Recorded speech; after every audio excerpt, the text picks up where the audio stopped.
क्या करते हैं। और जिस दिन गए उसी दिन पहले तो पालीताना में जाके सैम्स पिज़्ज़ा में पिज़्ज़ा खाए थे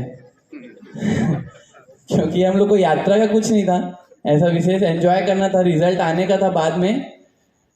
और अप्रैल मई की गर्मी में नवाणु यात्रा किए थे, उस समय करने गए थे, तब गर्मी का प्रसंग था। वहाँ दिन डूबता था पालीताना में 7 साढ़े 7 बजे उस समय।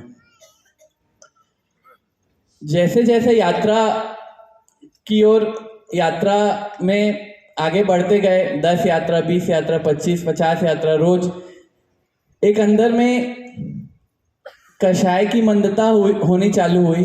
परमात्मा से प्रेम बढ़ने लगा, परमात्मा भक्ति में रुचि आने लगी, आनंद आने लगा। अंदर के मिथ्यात्व के दलित कहो कि क्या, जो भी एक अंदर में शांति का अनुभव होने लग रहा था उस समय, एक अपूर्व शांति, मतलब वैसी शांति जो विषय भोग से नहीं मिलती थी, ऐसी दादा की यात्रा करने में ऐसी शांति का अनुभव होता था। और उसी क्षण यात्रा के दौरान परम पूज्य मनीष सागर जी मेरे साथ सहज ही मिल गए, पता नहीं था कैसे उनका पालीताना में आना हुआ, सूरज चतुर्मास के लिए आए रहे होंगे।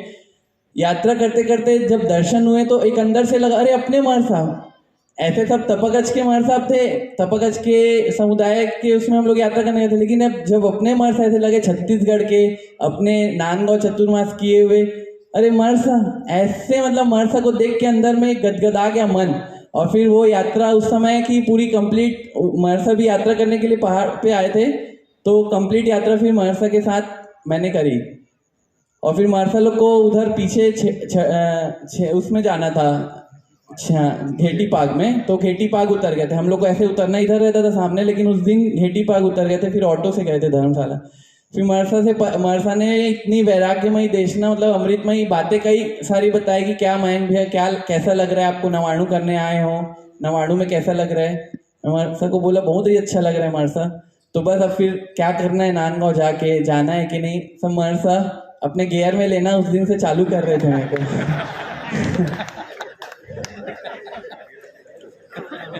उसके बाद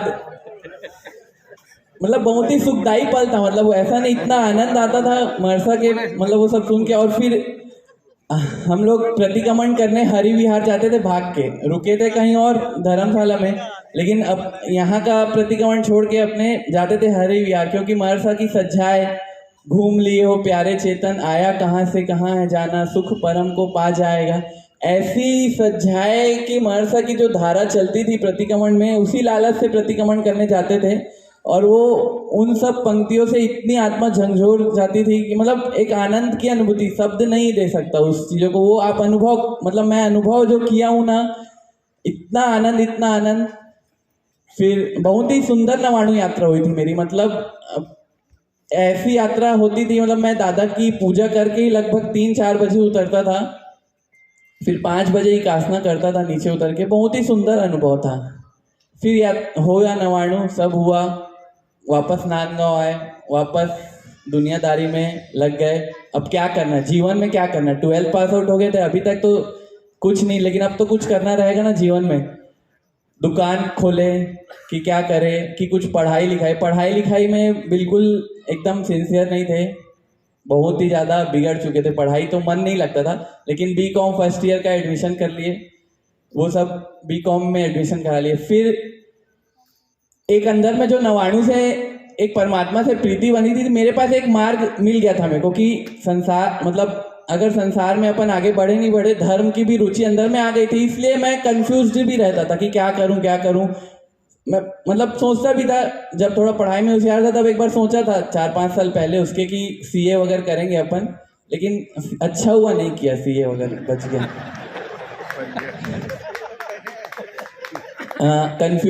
कंफ्यूजन में फिर बीकॉम फर्स्ट ईयर निकला।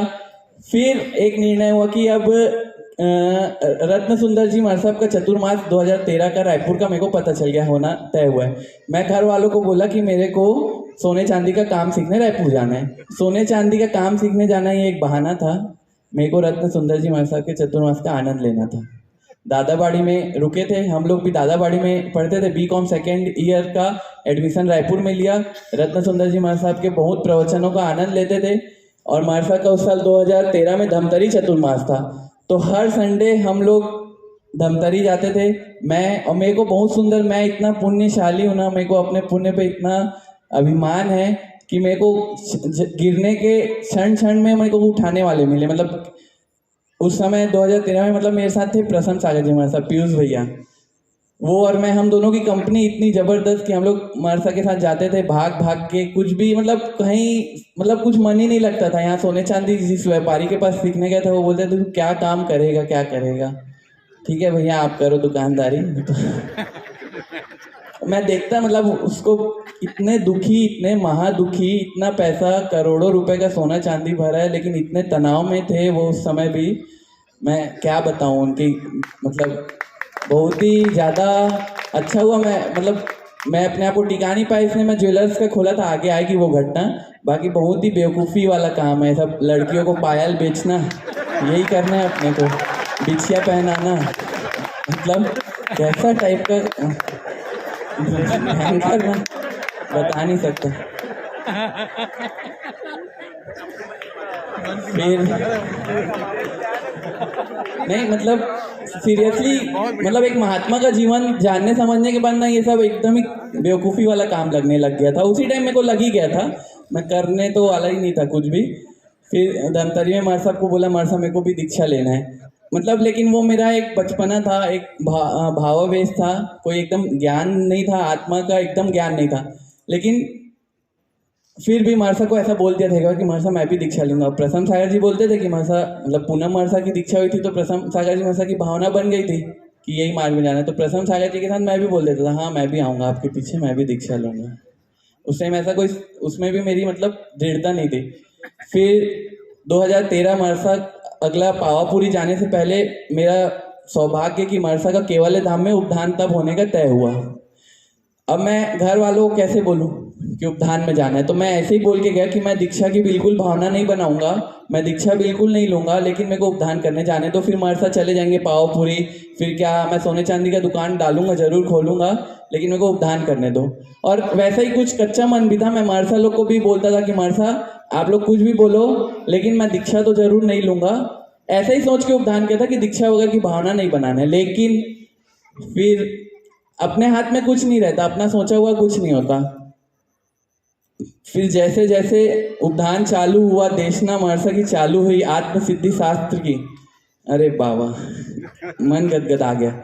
मतलब मैं रोता था, मेरे को कुछ ज्ञान नहीं था, फिर भी जब मरसा 84 लाख जीव योनियों का जो विवेचन मरसा ने, जो भाव भ्रमण का खेद जो होना चाहिए उसके, जो मरसा ने पूरी एक एक योनियों की अपन निगोज से निकले, फिर अपन एकेंद्री बने, बेंद्री बने, ये सब जो वर्णन सुने ना, मतलब पूरा रोता ही था मैं कि क्यों। मैं इसलिए भी रोता था कि शायद मैं दीक्षा की भावना पक्की नहीं बना पा रहा हूँ, या मेरी आत्मा का क्या होगा। उस समय मतलब एक इतनी झंखना जगी थी आत्मा की, और महर्षा के मतलब क्या आत्मा की रुचि बनी थी कि द्रव्य गुण पर्याय आदि के टॉपिक पे बैठना, कर्म सिद्धांत, तत्वार सूत्र, ये सब बातें। मतलब अब मेरे को सोचो मेरे कितना पुण्य का उदय कि मेरे को उपधान करने मिला, फिर ज्ञान मिला, गुरु मिले, पूरी दुनिया मिल गई मेरे को। और वो एक बाहर की दुनिया थी, 50 दिन वहाँ जिए, फिर एक बाहर की दुनिया थी, वही सोना चांदी, वही पैसा प्रॉपर्टी, वही तेरा मेरा, वही मम्मी पापा, मतलब एक वो था और एक ये जीवन, तो दोनों का मेरे को एक अनुभव हो गया था उस समय। फिर अंदर में संकल्प थोड़ा बना कि दीक्षा लेंगे अपन अब। लेकिन फिर बाहर जैसे उपधान कंप्लीट हुआ, घर में परिस्थिति ऐसी अनुकूल नहीं थी, पापा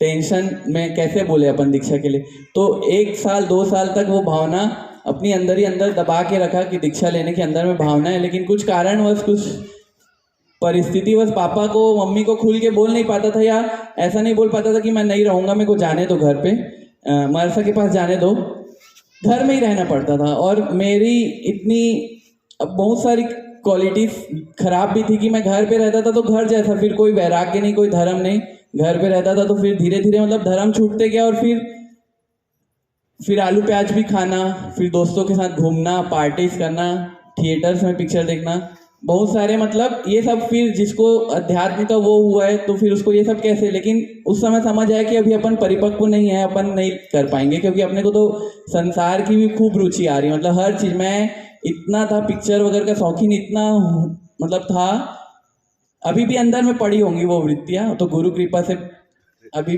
गई। मैं अकेले थिएटर चले जाता था, फ्राइडे फर्स्ट शो अकेले, कोई दोस्त यार नहीं, कोई कुछ नहीं, मेरे को देखना है तो फिर अकेले जाके कमल टॉकीज में, कृष्णा टॉकीज में बैठ जाता था, मैं देखता ही था, हर हफ्ते पिक्चर जाता था मैं। ऐसा मेरा जीवन था उपदान करने के बाद भी।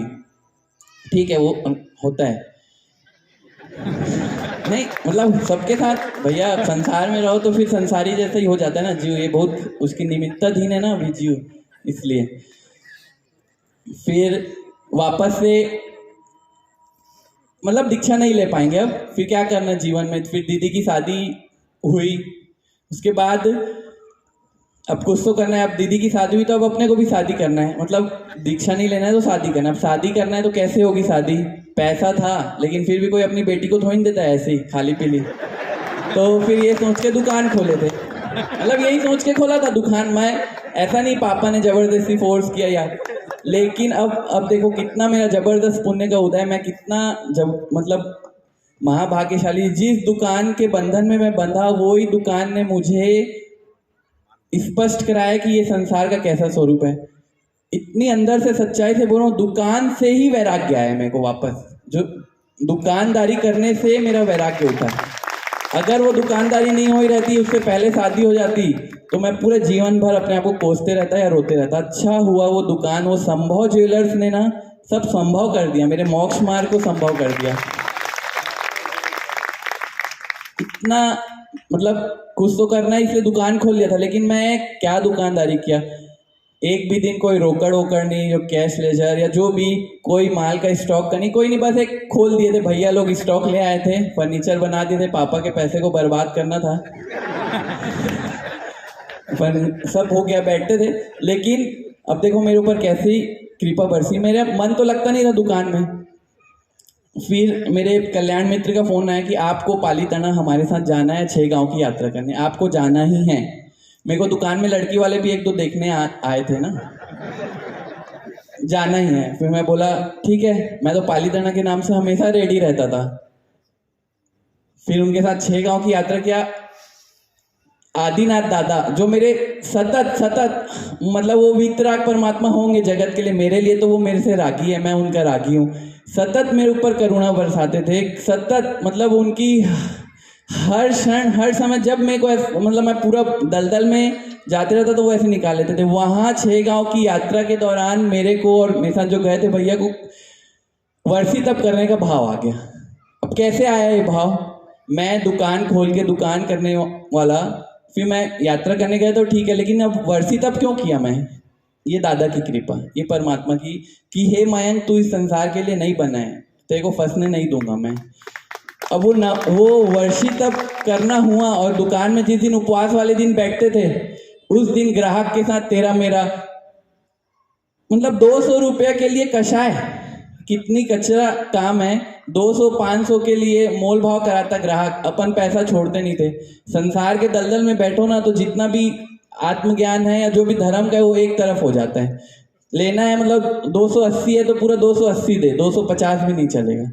ये सब कितनी अंदर में लोभ की वृत्ति आ जाती है, इतनी खतरनाक है। मैं कितनी बार दुकान में अपने आप को कोसता था कि क्या कर रहा हूँ मैं, मतलब पूरा भिखारीपना।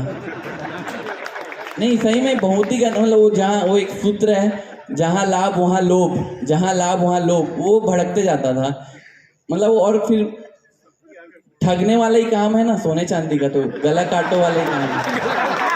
नहीं मतलब फील होता था अपनी आत्मा में, भाई 70-80 टन के चीज़ों को तुम 100 का पैसा 105 का पैसा ले रहे हो, क्या है नहीं एकदम रियली फीलिंग, मतलब आत्मा रोती थी। ईमानदारी से बता रहा हूँ, मैं रोता था दुकान में वर्षी तप के टाइम। गुरु कृपा से इंद्रियों की चंचलता बंद हो जाती है ना, उपवास वगैरह करो ना, इंद्रियों की चंचलता कम हो जाती है। तो उस दिन मैं दुकान में रोता ही था। ठीक है, ये दुकानदारी चलती रही। 2018 में खोला था, अक्टूबर में दुकान।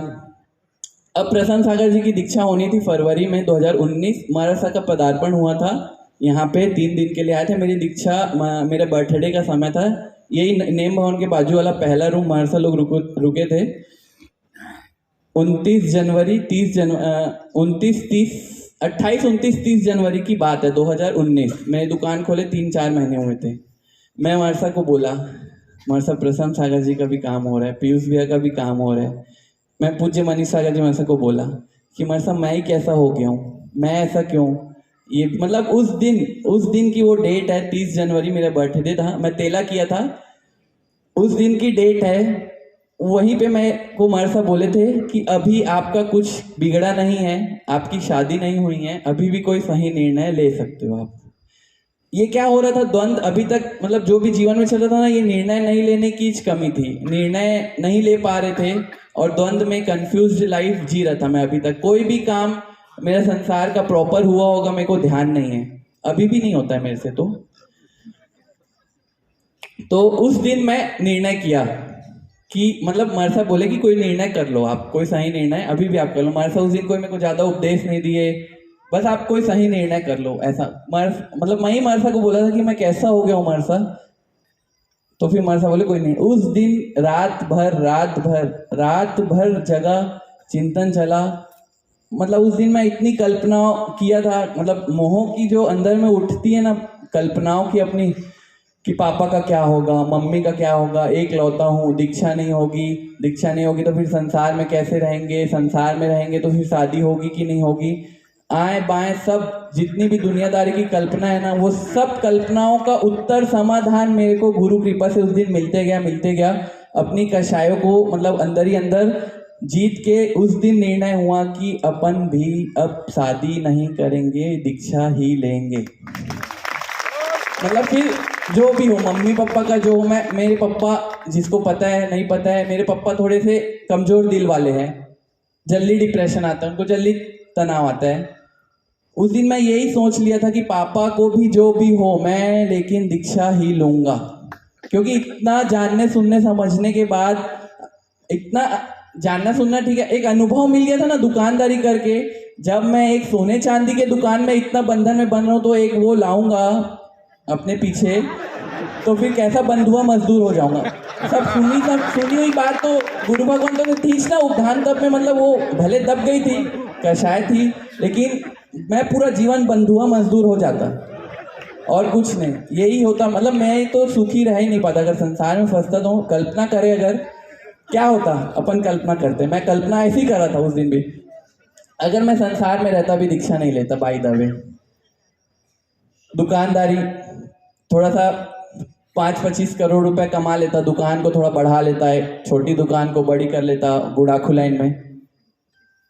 जैसे आप लोग मतलब सब अपन लोग सोचते हैं स्टेटस मेंटेन करना है, सब ये वो, हर गुरुवार को रायपुर जाता, खरीदी, यही तो होता है। मतलब इसी में जीवन खप जाता, फिर शादी हो जाती पाप के उदय से, शादी हो जाती, बच्चे हो जाते, फिर बच्चों को पालो जीवन भर। क्या मतलब मैं अपने जीवन की कल्पना बता रहा हूँ, अगर मैं ऐसी सोच के क्या रहता मेरे जीवन का, बस पालो पोसो खाओ, सुबह दुकान खोलो, रात के बंद करो शटर, कुछ पिक्चर आदि देखो, भोग भोगो, काम खत्म। यही जीवन का सार था क्या? मतलब यही होता मेरे जीवन के साथ थोड़ा सा। फिर मतलब एट द एंड क्या होता, मैं क्या लेके जाता अपने साथ?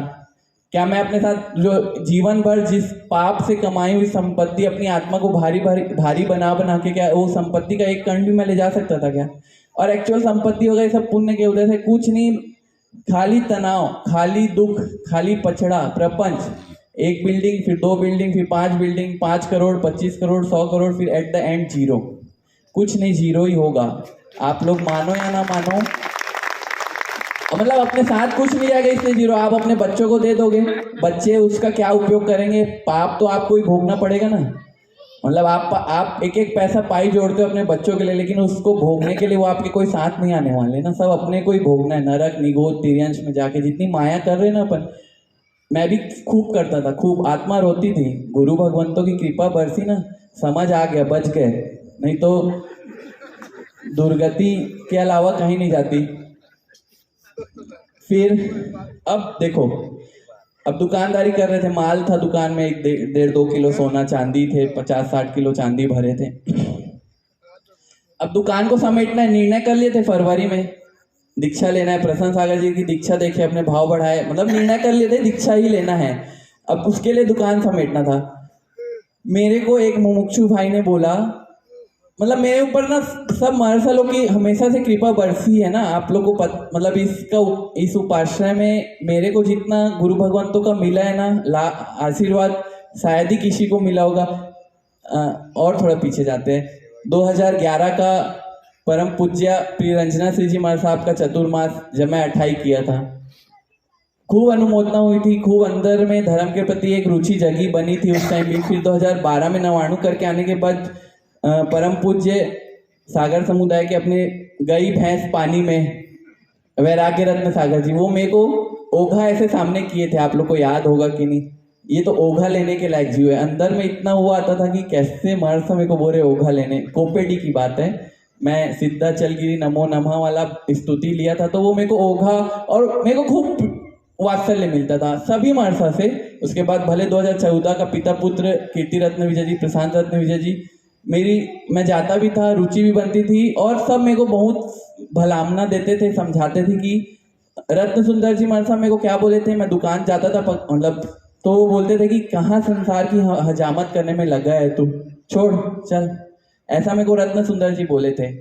सब महाराज साहब मतलब कोई भी हो, सभी आचार्य भगवान, सभी साधु साध्वी भगवान समझते थे कि ये योग की जीव है, कहीं ना कहीं कुछ भी मेरे को इतनी अच्छी भलामना देते थे, इतना सुंदर आशीर्वचन देते थे कि एक बार वापस से सोचने में मजबूर हो जाता था मेरा मन। सब महर्षि की कृपा बरसी, 15-16 पूज्य नीलांजना श्री जी, पूज्य अतुल प्रभा श्री जी महाराज साहब, पूज्य स्नेह श्री जी महाराज, सब समझाते थे, सब मोटिवेट करते थे। फिर दुकान बंद करना था, कुल मिला के दुकान को वाइंड अप करना था। फिर एक मुमुक्षु भाई का फोन आया, आप कल्याण रत्न विजय जी महाराज साहब के पास जाओ, पुणे चतुर्मास था उनका, बहुत ही सुंदर गुरु भगवंत है, मात्र 16 वर्ष की उनकी संयम पर्याय है, उनकी शिष्य संपदा अभी 70 साधुओं की है। परसों उनकी समुदाय में और दीक्षा होगी, 100 साधु हो जाएंगे। उनके ऐसे अमृत वैराग्यमयी देशना रामचंद्र सूरी समुदाय के कल्याण रत्न विजय जी यंग, ऐसा जीवन, ऐसा मतलब मैं गया था पुणे चतुर्मास में उनके, मतलब 2019 में वर्षी तब चलते में, दुकानदारी करते में ही उनका, मेरे को एक मुमुक्षु भाई बोला आप जाओ वहाँ, जरूर जाओ, 2-3 दिन रह के आओ, आप उनकी देशना सुनोगे, आपको अंदर से बल मिलेगा, सत्व मिलेगा। और हुआ भी वही, वहाँ गया, ऐसा दृश्य देखा ना, मैं धिक्कार आने लग गया अपनी आत्मा में। छोटे साधु जीवन जी रहे हैं, 16 साल 14 साल 12 साल के मुनि भगवान, ऐसा मतलब बाल मुनि राजों को आप देख लोगे ना, आप अपनी आत्मा को कोसोगे कि क्या कीचड़ में पड़े अपन को, ऐसी भाव आया। मतलब आप उनको देखते हो, उनका जीवन, बहुत सारे मतलब मेरे पास संस्मरण है, मैं क्या बताऊं, ऐसा जीवन है वहां साधु भगवंतों का देखने को मिला। एक मुनिराज 20 गाथा याद करे बिना मुंह में पानी नहीं डालते। वहां एक मुनिराज थे, दोपहर के 1 बजे पानी पीते थे वो, जब तक रोज की नई 20 गाथा याद नहीं हो जाती। सोचो कितना ऊंचा, अभी तो 2-3 गाथा 5 गाथा होने में 2 घंटा निकल जाता है, बहुत मुश्किल से याद होती है। वो मुनिराज 20-20 गाथा याद करना, छोटे महर्षि लोग संस्कृत पढ़ना, आइम्बिल करना।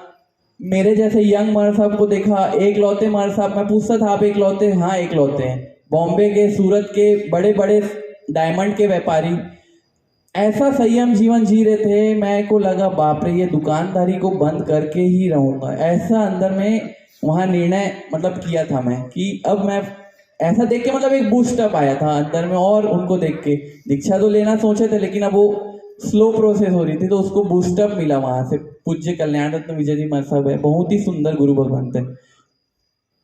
फिर उनका वो तो ठीक है, पुणे चतुर्मास, उसके बाद उनका विहार हो गया, वो बॉम्बे में विरार में शिविर लगाए थे, उस शिविर में गया, वहां उन्होंने सत्व की बात करी।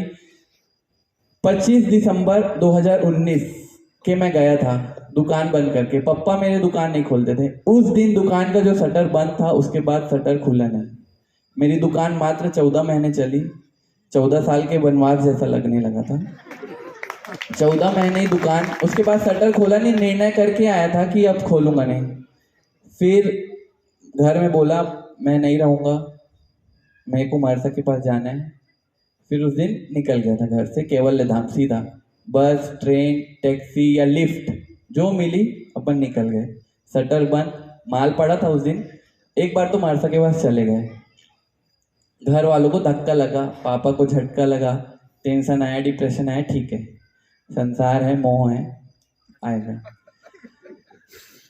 फिर उसके बाद एक अंदर में लक्ष्य बन गया था, गुरु मिल गए थे केवल धाम में। मरसा को बताया ऐसा ऐसा है, मरसा दुकान बंद कर दी है, दुकान नहीं खोलूंगा, बाप के पास ही रहना है।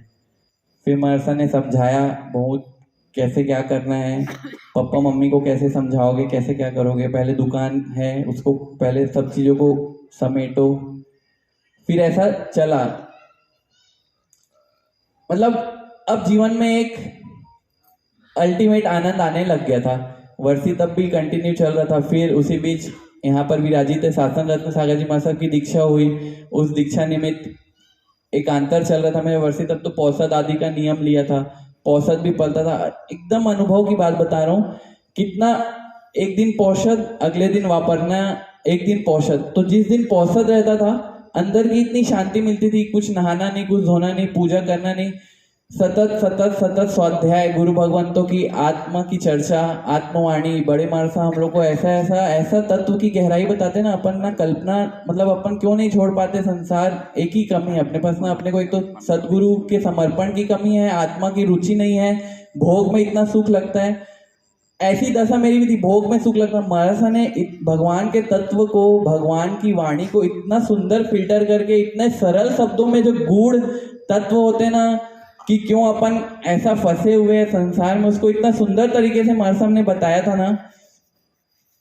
मतलब बता बता के मेरे को महाराज ने परिपक्व बनाया, नहीं तो मेरी आसक्ति कहाँ छूटने वाली थी। लेकिन गुरु का ज्ञान, आत्मा की चर्चा, तत्व चर्चा, तत्व का निर्णय, कैसे सुखी होगा ये जीव, कहाँ सुख है, इच्छाओं में दुख है, ये इच्छाएं क्यों अंदर में जनरेट होती है, क्यों सुख बुद्धि लगती, पर द्रव्य में, पर पुद्गल में, मतलब ये सब तत्व की बातें हैं।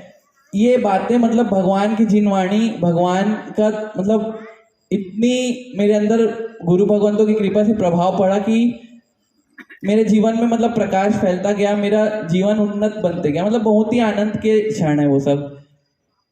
और एक फिर से पुराने एक याद आ रहे हैं मेरे को, उपदान तब जब किया था केवल धाम में, इतना वात्सल्य मिला था हमारे साहब लोगों से कि ऑटोमेटिक, मैं बोल के गया था कि दीक्षा नहीं लूंगा, लेकिन ऑटोमेटिक भाव दीक्षा के बनते चले गए। महाराज साहब मेरी तबीयत खराब हुई थी उपदान तब में, तो इतना वात्सल्य, मेरी मच्छरदानी को महाराज साहब ने बांधा था। दो महाराज साहब ने मिलके, मयंक भाई आप सो, हम आपकी मच्छरदानी बांध। अब ये कितना बड़ा आप सोचो, एक गुरु भगवान तो कैसी, मतलब मेरे अंदर इतना अहोभाव जगह, इतना अहोभाव जगह, माँ के जैसा वात्सल्य, माँ मतलब ममता इतनी मरसा की, इतना ध्यान रखे थे मेरा उपधान तब में। मेरी तबीयत बिगड़ी थी, तपस्या,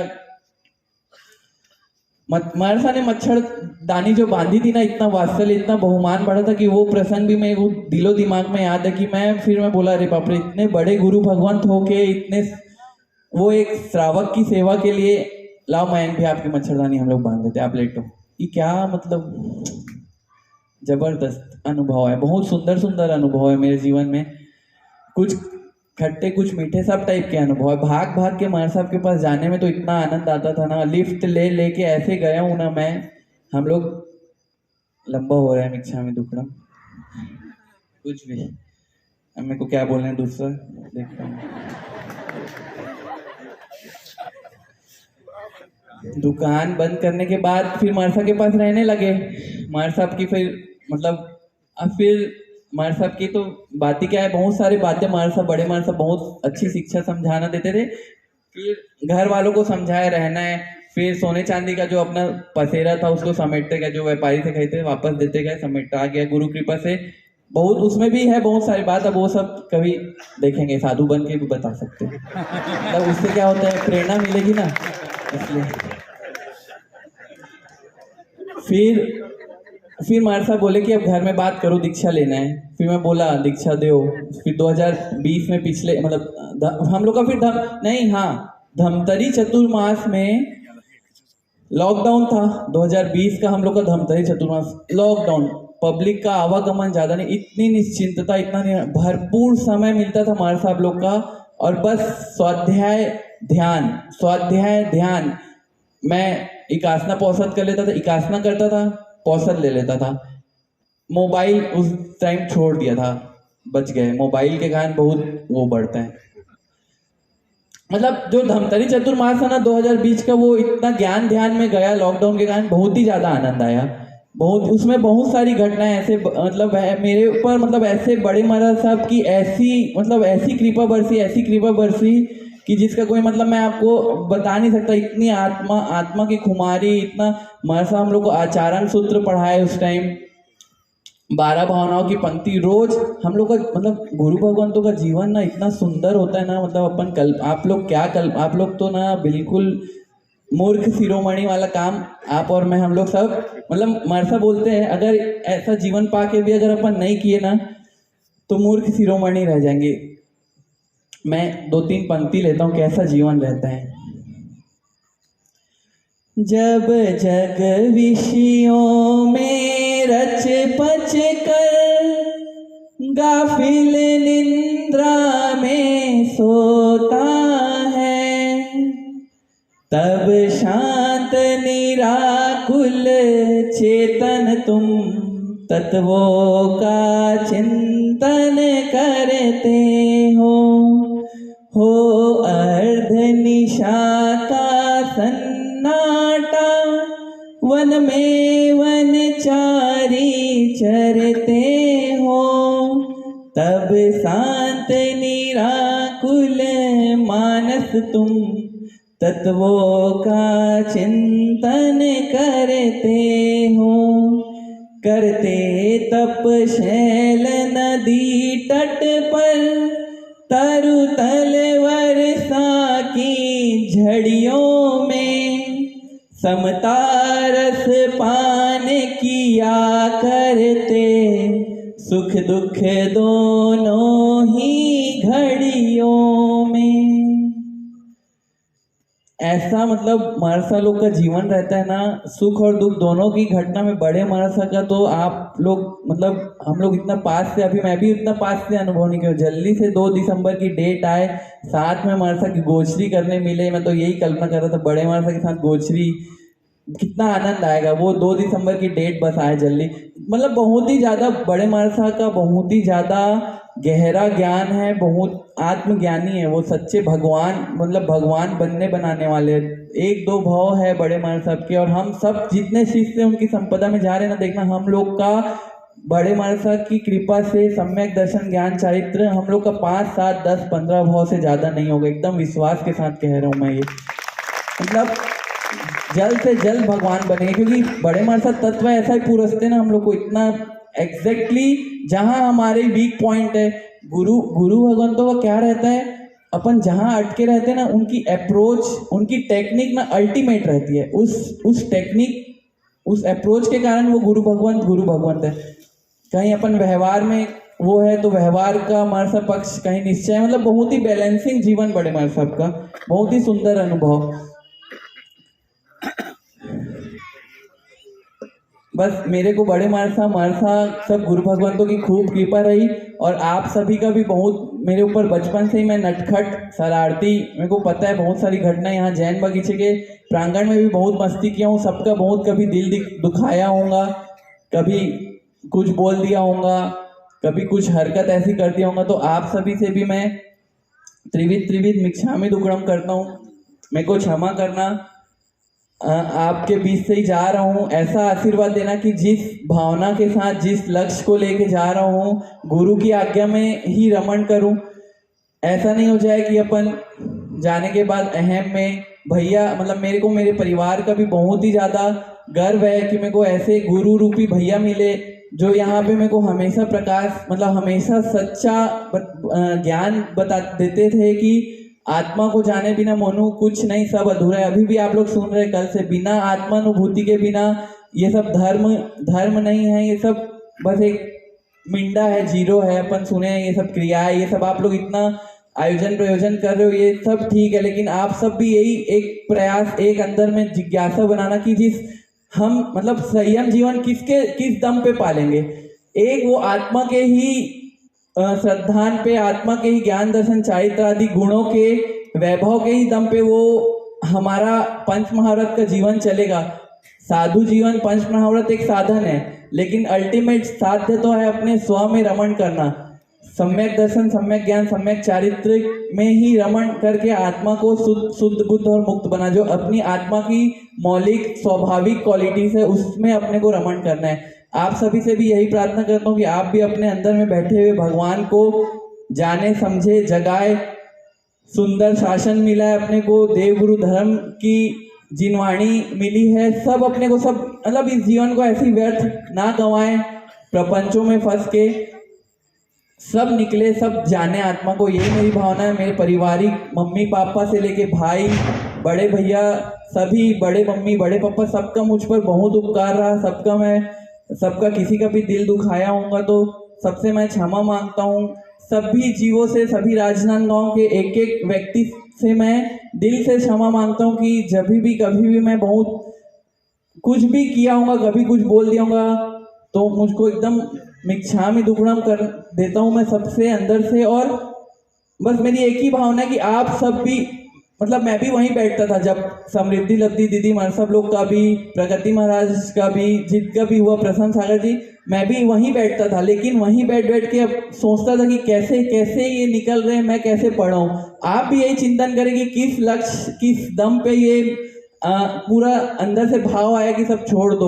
सब अट्रैक्शन खत्म हो गए, भयंकर अट्रैक्शन था संसार का, सभी वस्तुओं का, लेकिन गुरु की कृपा बरसी, सब छूट गया ना। बस आप भी ऐसे ही सोचो कि एक सच्चे गुरु मिले, एक सच्चा मार्ग मिले, हम भी इस तत्व को जाने समझे। भले हर कोई दीक्षा नहीं ले सकता, समझ लो, लेकिन हर एक श्रावकत्व, एक सम्यक दृष्टि श्रावक आप सभी बने, यही मेरी भावना है।